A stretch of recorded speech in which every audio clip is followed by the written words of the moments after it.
Once upon a time in France, there was a king named Louis XVI. He lived in a huge fancy palace. It was called Versailles. He loved to eat fancy food. He wore expensive clothes. But many people in his kingdom were very poor. The poor people worked hard. They grew the food.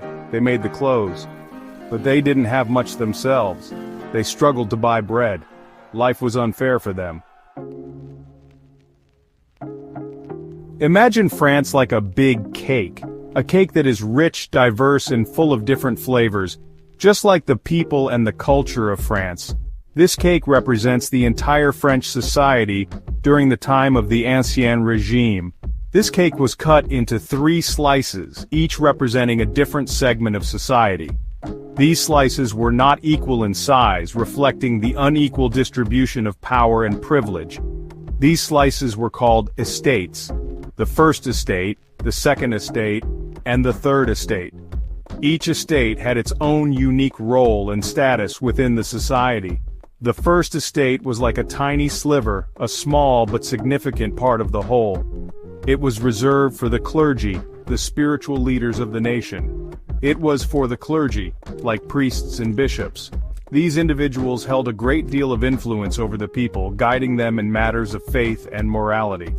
The second estate was another small slice, slightly larger than the first estate but still not the largest. This slice was for the nobility. It was for the nobility like dukes and princesses. They were very rich and owned vast lands. They lived in grand chateaux and had a lifestyle of luxury and privilege. The third estate was the biggest slice. It had everyone else. This included the common people who made up the vast majority of the population. Farmers, bakers, teachers, you name it. They were the backbone of the society, working hard to sustain the economy and the daily life of the nation. Despite their numbers and their crucial role, they had very little power. They were often burdened with heavy taxes and had limited rights, leading to widespread discontent and a desire for change. Things got worse in France. The weather was bad, the crops failed, people didn't have enough food.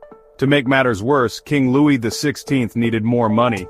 He decided to raise taxes. Can you believe it? People started talking about new ideas. They heard whispers of liberty and equality from America. They wanted a fairer system. They wanted a say in how they were governed. King Louis XVI finally agreed to hold a meeting. This was a significant moment in history, as the king had been under immense pressure from various factions within the country. The financial crisis, widespread famine, and growing discontent among the populace had reached a boiling point. The king's decision to convene the Estates General was seen as a last-ditch effort to address the mounting issues and prevent a full-scale revolt. It was called the Estates General. This assembly had not been called for over 175 years, making it a historic event. The Estates General was a general assembly representing the 3 estates of the realm: the clergy, the nobility, and the commoners. Each estate had its own grievances and demands, and the meeting was intended to find a solution to the kingdom's dire problems. All 3 estates came together. The first estate, representing the clergy, the second estate, representing the nobility, and the third estate, representing the commoners, all gathered in one place.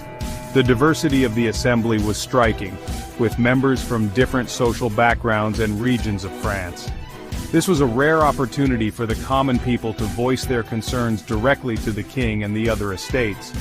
The third estate wanted changes. They wanted more votes.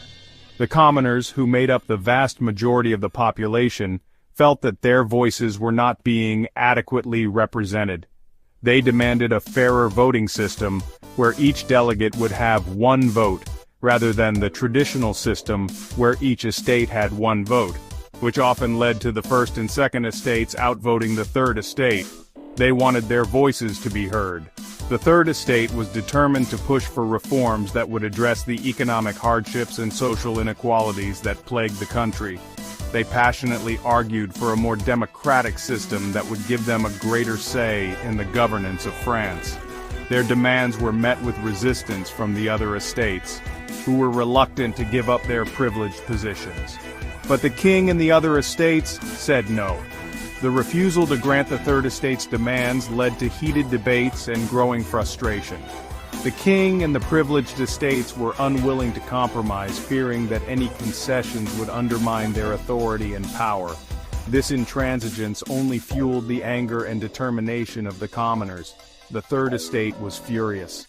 Feeling betrayed and marginalized, they decided to take matters into their own hands. The tension in the hall was palpable, and the atmosphere grew increasingly volatile. The commoners knew that they had to act decisively if they were to achieve the changes they so desperately needed. They walked out and found a new place to meet, a tennis court. In a bold and symbolic move, the members of the Third Estate left the Estates General and reconvened at a nearby indoor tennis court.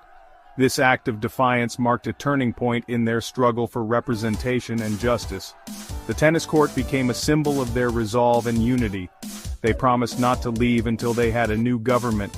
This pledge, known as the Tennis Court Oath, was a solemn vow to continue their fight until a new constitution was established.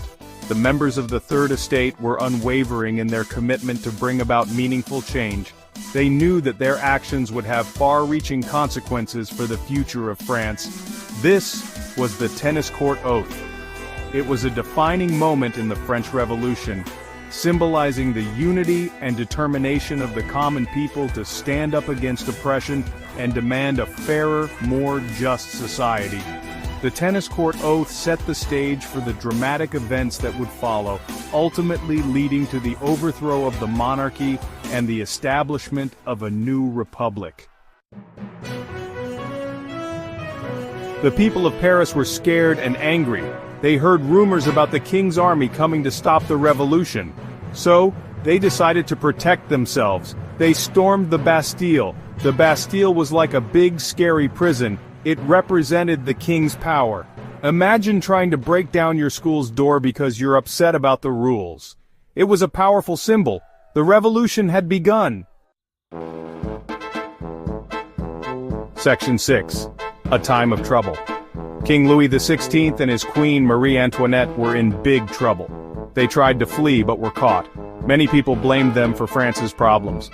A time of fear and violence began, the Reign of Terror.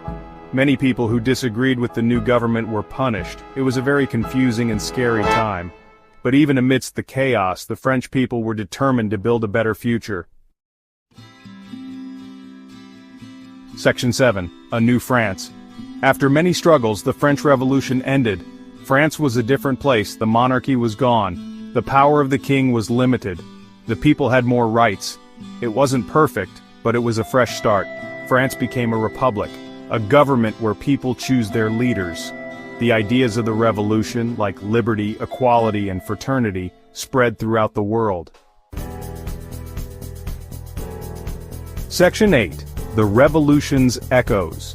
So, our tale of the French Revolution ends here, but the echoes of this monumental event continue to resonate through the ages, shaping the world we live in today.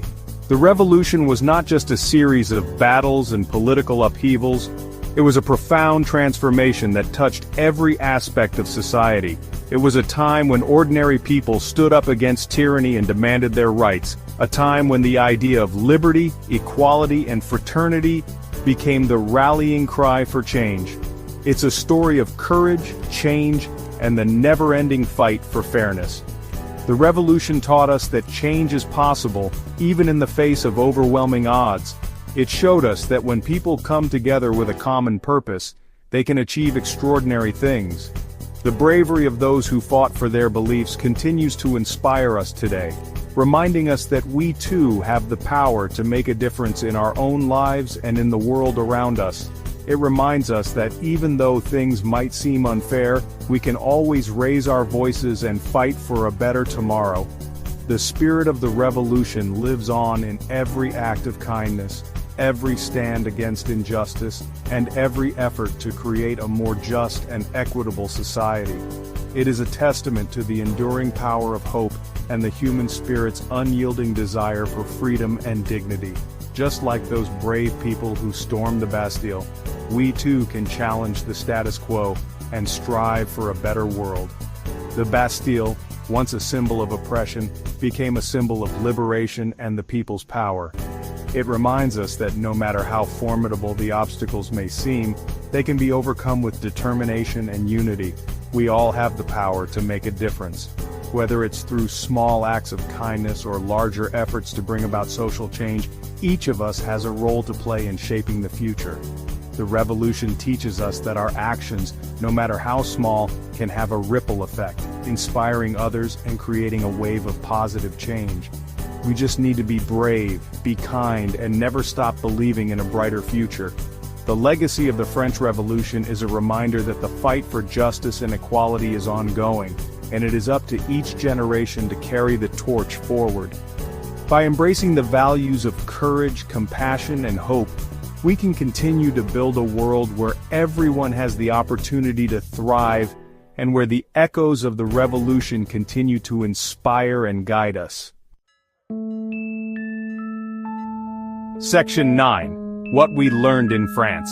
The French Revolution teaches us that everyone deserves to be treated fairly. It reminds us that we should always speak up against injustice. Remember, even small voices can make a big difference when we work together.